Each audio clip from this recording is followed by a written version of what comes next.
اس کی کہانی 3 سے 4 گھنٹے کی ہوتی ہے جو فلمائی جاتی ہے۔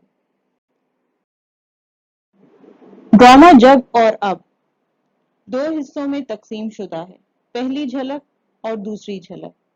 کرداروں میں پہلی جھلک میں صاحب کرسی جو کہ اس ڈرامے کا مرکزی کردار ہے، بقیہ تمام کردار اس کے گرد گھومتے ہیں۔ دوسرا چپڑاسی بعد از صاحب کرسی کے مداحین، جو مداح کی جمع ہے، مداح تعریف کرنے والے۔ دوسری جھلک میں کون سے کردار موجود ہیں؟ صاحب یعنی جو صاحب کرسی تھا وہ، چپڑاسی اور پیے۔ منظر ایک وسیع اور خوبصورت کمرہ ہے۔ مقام کوئی بھی شہر ہے۔ زمانہ یعنی کہ جس دور کی بات کی جا رہی ہے پہلی جھلک میں، وہ زمانہ وہ دور ہے جب وہ کرسی نشین تھا۔ وہ کون؟ صاحب کرسی۔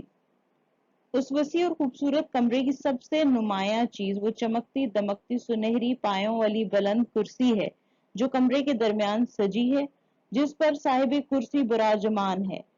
صاحب کرسی ایک شاندار شخصیت کا مالک ہے۔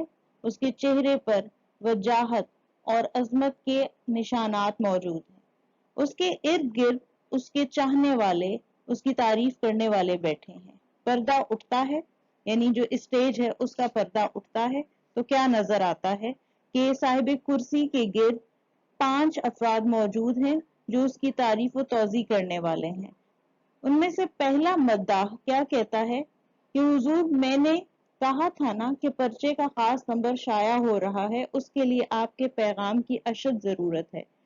چونکہ صاحب کرسی ایک مشہور مصنف بھی تھا، اس لیے کسی اخبار کا نمائندہ یا کسی رسالے کا کوئی ایڈیٹر موجود ہوگا جو کہ اس سے سالانہ کی بنیاد پر ایک خاص خصوصی یا مہینے میں ایک دفعہ خصوصی طور پر رسالہ نکالا جاتا ہے جس میں خاص اور مشہور ترین افراد کے تحریر شدہ مختلف اصناف چھاپی جاتی ہیں، تو وہ صاحب کرسی سے ان کی کوئی تحریر لینے کے لیے اصرار کر رہا تھا۔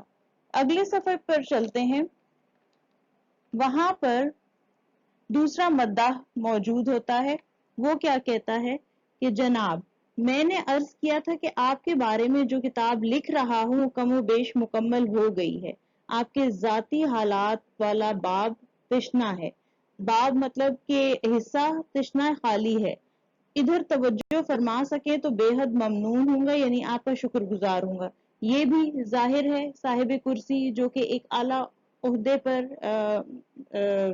سرفراز تھا، بیٹھا ہوا تھا، تو اس کو جو مداح ہے اس کا چاپلوسی کر کے اس پر کتاب لکھ رہا تھا اس کی ذات پر، جس کا ایک حصہ ایک پہلو ابھی خالی تھا، اور اس سلسلے میں یہ صاحب کرسی سے اصرار کر رہا تھا کہ آپ مجھے اپنی ذاتی زندگی کی کچھ معلومات دیجئے تاکہ میں اپنی کتاب کو جلد از جلد مکمل کر کے چھپوا سکوں۔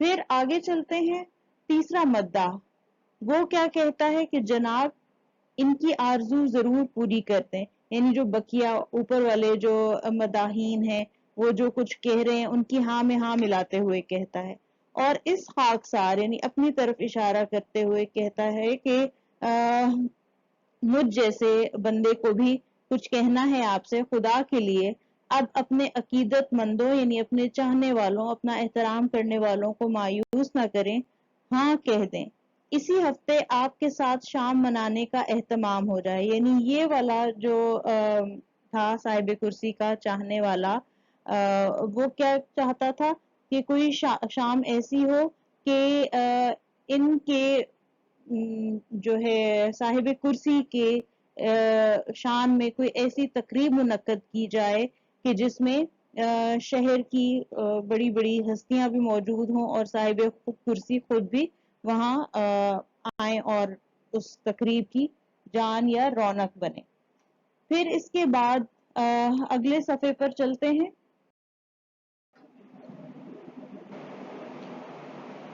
چوتھا مداح لچھے دار باتیں، یعنی اپنی لگی لپٹی باتوں میں صاحب کرسی کے آگے اپنی درخواست پیش کرنے کی کوشش کرتا ہے اور کوئی صدارت کا معاملہ ہوتا ہے اس کی یاد دہانی کراتا ہے کہ آپ نے اس معاملے پر غور کرنا ہے اور جو میں نے تقریر منعقد کرنی ہے آپ کی تشریف آوری ضروری ہوگی اس میں۔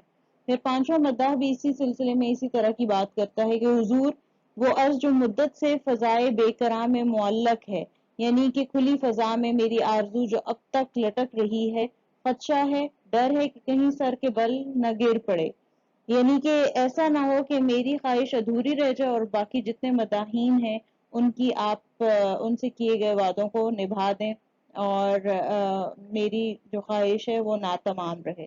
تو بندہ پرور یعنی بندوں پر مہربانی کرنے والے ہماری تقریب میں مہمان خصوصی بن کر کرم فرمائی کیجیے کہ میں نے بھی ایک تقریب منعقد کرنی ہے اور آپ کو اس میں مہمان خصوصی کے طور پر لازماً آنا ہے۔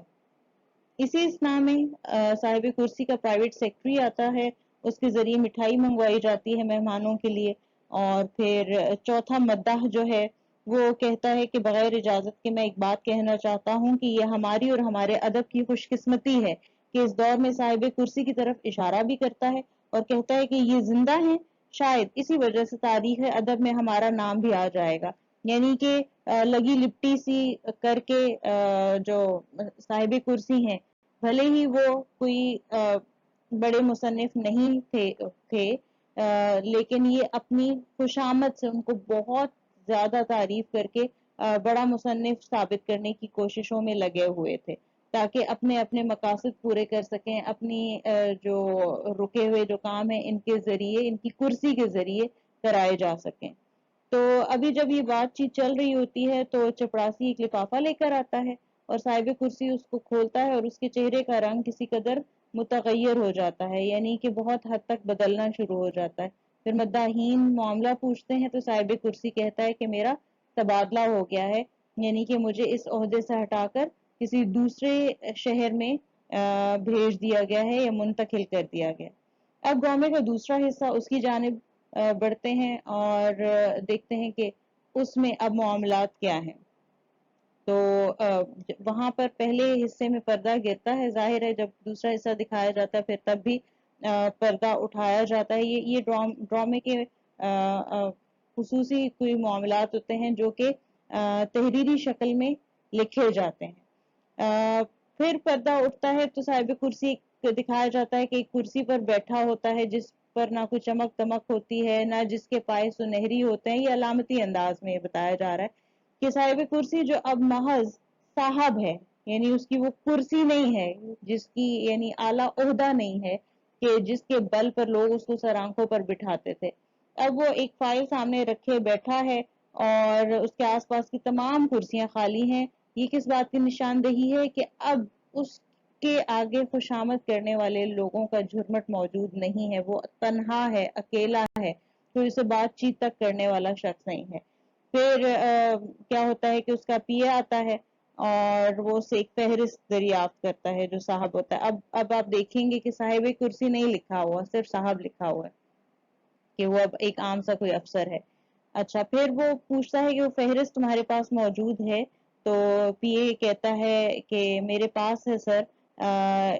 ایک صاحب پھر وہ تمام ان لوگوں کی فہرست نکالتا ہے جو پچھلی جھلک میں، پہلی جھلک میں وہ تمام مداحین جو اس کے ارد گرد بیٹھے ہوئے تھے ایک ایک کے بارے میں پھر وہ بتاتا ہے کہ جو ہے یہ لوگ ابھی تک نہیں آئے ہیں اور جن کے انتظار میں صاحب بیٹھا ہوا ہے، یعنی وہ لوگ جو کل کو اس کو اپنے یہاں دعوت پر مدعو کرنا چاہتے تھے، جس کے اعزاز میں دعوتیں ہوتی تھیں، تقاریب ہوتی تھیں، اب صاحب جو کہ چھوٹے عہدے پر فائز ہو گیا ہے، اب اس کے ارد گرد وہ لوگ ان کا جو مجمع ہے وہ چھٹ گیا ہے، کوئی شخص نہیں اب تک آیا، بہت عرصہ گزر گیا کہ کوئی جو ان پر کتاب لکھ رہا تھا، کوئی ان کو صدارتی تقریب میں بلانا چاہتا تھا، تو اب یہ تنہا بیٹھا ان کا منتظر ہے۔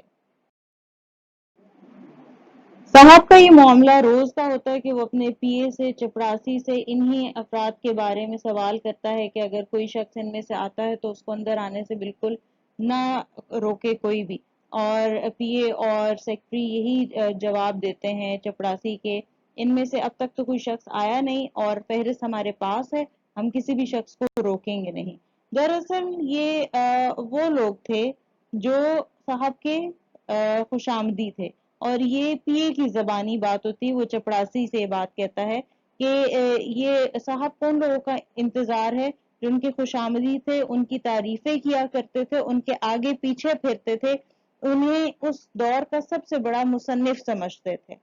تو پھر چپڑاسی آگے سے کہتا ہے یہاں کیوں نہیں آتے؟ صاحب بار بار ان کا پوچھتے ہیں، روزانہ پوچھتے ہیں۔ تو پھر یہ جواب دیتا ہے میاں تم ان باتوں کو کیا سمجھو گے؟ ہمارے صاحب بڑے قیمتی آدمی ہیں، مگر بڑے دفتر میں وہ جس کرسی پر بیٹھتے تھے وہ کرسی بہت قیمتی تھی، یعنی وہ عہدہ بڑا تھا، وہ بہت بڑے بڑے لوگوں کے کام کرا سکتے تھے اس کرسی کے ذریعے، اس کے پائے سنہری تھے، اس کرسی کے بڑے اختیارات تھے، یعنی کہ وہ اپنی طاقت کے بل بوتے پر بہت سے رکے ہوئے لوگوں کے کاموں کو کروا سکتے تھے۔ اب جس عہدے پر فائز ہیں اس کے ذریعے وہ لوگوں کے کام چونکہ نہیں کرا سکتے، اسی لیے ان کے یہاں جو ان کے ارد گرد جو لوگوں کا تانتا بندھا رہتا تھا، اب وہ لوگ ان کے پاس سے غائب ہو گئے، ڈھونڈے سے نہیں نظر آتے یا بلانے پر بھی ان کے پاس نہیں آتے۔ تو اسی طرح آخری صفحے پر ہم جاتے ہیں تو وہاں پر یہ بتایا جاتا ہے کہ جو صاحب کرسی ہے بھول میں ہوتا ہے کہ یہ لوگ تو شاید اس کے قدردان تھے دل سے، مگر چونکہ یہ لوگ مطلبی تھے اور مطلب کی خاطر تعریف کیا کرتے تھے اور ارد گرد آ کر بیٹھا کرتے تھے، تو یہ اسی بھول میں آخر تک ڈرامے کے کہتا ہے اپنے پی اے سے کہ تم جاؤ گیٹ کیپر سے کہو اس کو کہ کہیں وہ میرے کسی مداح کو روک نہ لیں، اور اسی طرح سے ڈرامے کا اختتام ہو جاتا ہے۔ اب آتے ہیں مشقی سوالات کی طرف۔ سوال نمبر 1 کے تمام اجزاء کا کرنا ضروری ہے۔ نمبر 1 جز نمبر 1 مصنف نے کرسی اور صاحب کرسی کے بارے میں کن خیالات کا اظہار کیا؟ تو اس کا جواب کچھ اس طرح سے ہوگا کہ مصنف نے کرسی کے بارے میں کہا کہ وہ بڑے دفتر کی قیمتی کرسی تھی، اس کرسی کے بڑے اختیارات تھے، وہ کرسی راکھ کو سونا بنا سکتی تھی، جس پر صاحب افسر جو تھا یا صاحب کرسی جو تھا وہ افسر کے طور پر بیٹھا کرتا تھا اور سمجھتا تھا کہ اس کے مداحین کو اس سے ذاتی عقیدت ہے، جس کے سبب وہ ان کے گرد گھیرا ڈالے رکھتے ہیں۔ سوال نمبر 2 یعنی سوال نمبر 1 کا جز بے مداح کون لوگ تھے اور صاحب کرسی سے ان کو کیا تعلق تھا؟ اس کا جواب کچھ یوں ہے، مداح وہ خوشامدی لوگ تھے جو صاحب کرسی کی تعریفیں کیا کرتے تھے، ان کے آگے پیچھے پھرتے تھے، انہیں اس دور کا سب سے بڑا مصنف مانتے تھے۔ یہ صاحب کرسی سے دراصل اپنے کسی نہ کسی کام یا غرض کے لیے حاضری دیا کرتے تھے اور ان کی چاپلوسی کیا کرتے تھے۔ جز جیم چپڑاسی کی جانب سے لفافہ ملنے پر صاحب کرسی کے کیا تاثرات تھے؟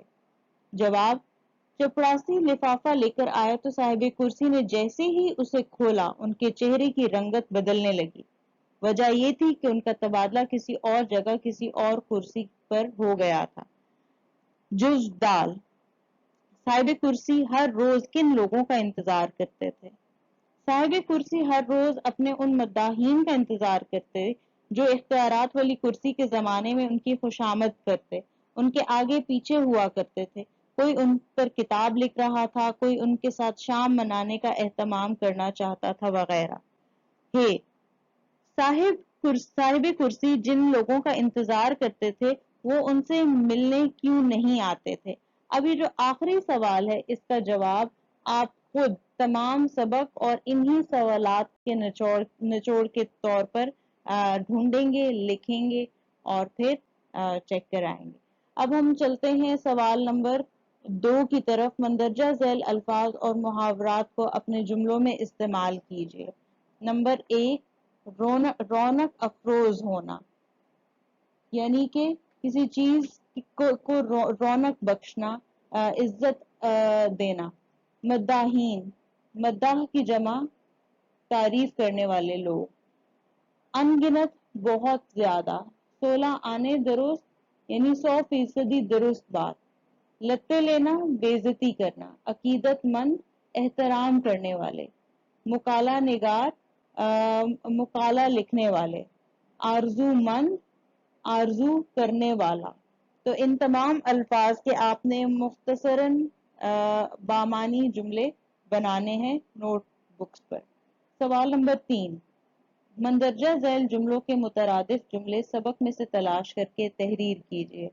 نمبر 1 جیسے ہے صاحب کرسی سے بات چیت کرتے ہوئے نظر آتے ہیں، تو اس میں آپ بات چیت کو خط کشیدہ جو لفظ بنے گا اس میں بات چیت ہوگا اور اس کی جگہ آپ گفتگو لکھیں گے. پھر پیغام کی بہت ضرورت ہے تو بہت خط کشیدہ ہوگا اور اس میں اشد اس کی جگہ اس کا مترادف بنے گا. آپ کے لاتعداد عقیدت مند، لاتعداد کی جگہ ان گنت. ان کو خوب برا بھلا کہیں گے، برا بھلا کی جگہ لتے لیں گے. اچھا پھر 5واں میری درخواست پر ذرا غور کیجئے. یہاں پر عرض داشت آئے گا درخواست کی جگہ. چہرے کا رنگ تبدیل ہو جاتا ہے، تبدیل کی جگہ متغیر. اسی طرح سے 7 اور 8 جو ہے آپ خود کتاب سے اور لیکچر کے بعد اپنی کوشش کے تحت کریں گے. سوال نمبر 4 کی طرف اب بڑھتے ہیں.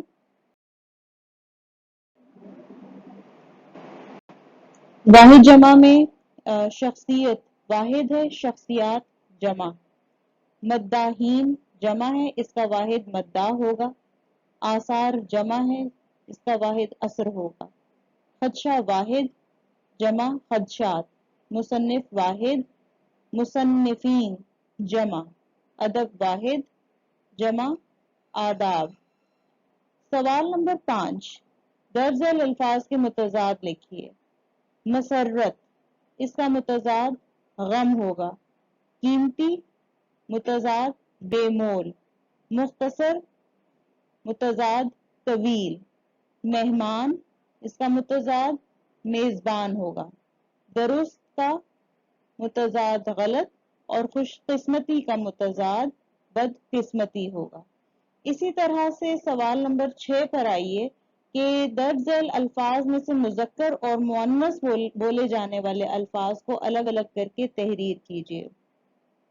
تو بہتر ہوگا کہ آپ ان الفاظ کے جملے بنائیں اور پھر پرکھنے کے بعد کہ یہ لفظ جب تعین ہو جائے کہ مذکر ہے یا مؤنث ہے، پھر اس لفظ کو مذکر اور مؤنث کے خانے میں لکھیے. یعنی اپنی نوٹ بکس میں آپ ان کے جملے بنا لیں اور بریکٹ میں وہاں پر بھی لکھ لیجئے کہ یہ لفظ آیا مذکر ہے یا مؤنث ہے. اور چونکہ یہاں پر جملہ بنانا مشکل ہو جائے گا جگہ کی کمی کے سبب. مثال کے طور پر لفظ کردار ہے، جو ہے جیسے جملہ لکھ سکتے ہیں کہ صاحب کرسی کا کردار سبق میں مرکزی تھا، یا صاحب کرسی کا مرکزی کردار تھا. تو تھا کو آپ جیسے انڈر لائن کریں گے اور اس سے ہمیں پتہ چلے گا کہ کردار مذکر ہوتا ہے، لفظ کردار. پھر شخصیت، قائد اعظم کی شخصیت سحر انگیز تھی. کی شخصیت، کی کو آپ جب انڈر لائن کریں گے تو ہمیں سمجھ میں آ جائے گا کہ شخصیت لفظ مؤنث ہوگا. مسرت، مجھے بیٹے کی کامیابی پر بڑی مسرت ہوئی. تو ہوئی انڈر لائن اور مسرت لفظ ہوگا مؤنث. والد صاحب کا پیغام آیا، پیغام آیا میں آیا انڈر لائن اور پھر یہ مذکر کہلائے گا. اسی طرح سے آپ بقیہ تمام الفاظ کے جملے بنائیں گے اور وہ اس میں پھر اگلے یا پچھلے لفظ کے تحت اس کا تعین ہو جائے گا کہ وہ لفظ مذکر ہے یا مؤنث ہے. آخری سوال پر آ جائیں کہ درج ذیل حروف گرامر کی روح سے کیا ہیں. تو اس میں لفظ ہاں جو ہے وہ حرف ایجاب ہے. الف یہ جیم الف بے ساکن ایجاب. دوسرا لفظ ہے درست، یہ ہے حرف خصوصیت. اور تیسرا لفظ اچھا، یہ بھی حرف ایجاب ہے اور انشاءاللہ یہ حرف انبساط ہے. یعنی جو خوشی کے لیے استعمال ہوتا ہے۔